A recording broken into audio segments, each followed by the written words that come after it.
So ito mga bro, magpapalit tayo ng board ng Sony. Ito yung no power at shorted yung processor. May nakuha tayong board. Ito 40 40 49. Itong dala natin parang 55 ata ito. Kaya ba sila ng board number. Titingnan natin kung ubra. So ito na, napalitan na natin itong board niya. Testing natin kung plug and play natin kung may power na.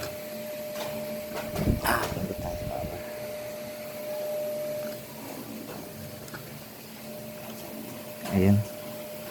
Ayun yung kita nyo,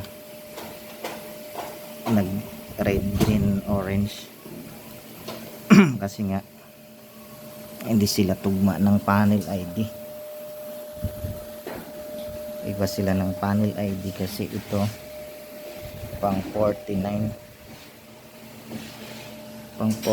ito 55 yung nakuha natin.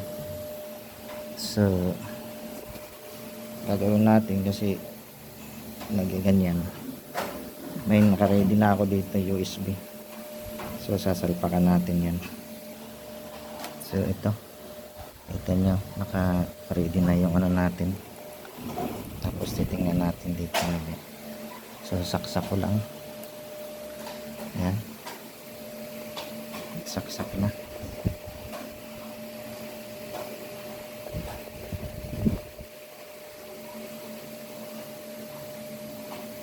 So yan, nag backlight na siya, power na. So yan na, na-detect na yung ano natin. At dito ano na siya, kakarga na. So yan, ayan na.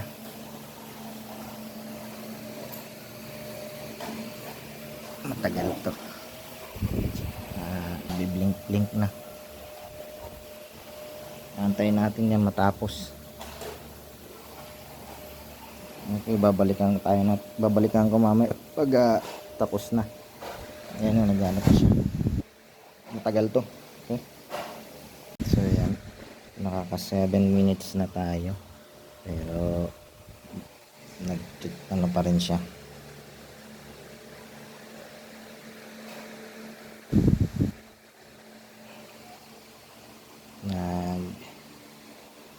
Pa-flash pa rin. So matagal to.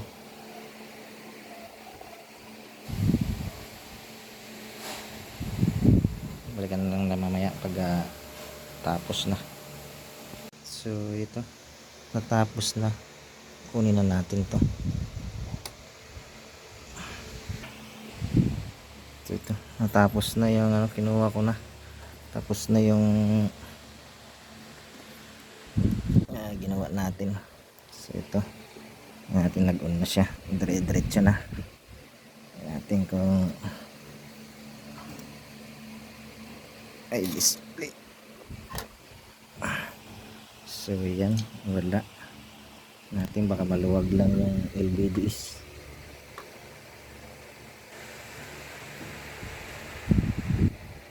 Ito yan, maluwag. Maluwag yung LVDs. Sige, ayusin ko lang. So ayan, nag-display na. Maluwag din ano, ribbon yung paglagay natin. So ayan na, hindi na siya nagbi-blink. So ayan, natin i-off, tapos natin abangan.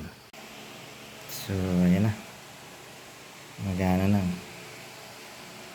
Okay, so ayan na, Sony.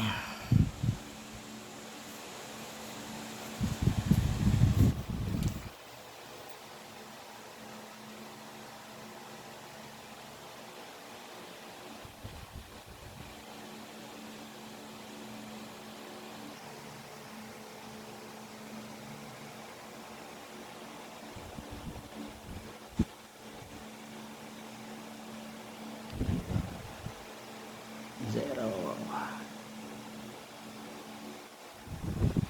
Okay, tagal ah. Yun no. Ayos na. Yan na. Okay na. Isama rin. Sama na. Okay, okay.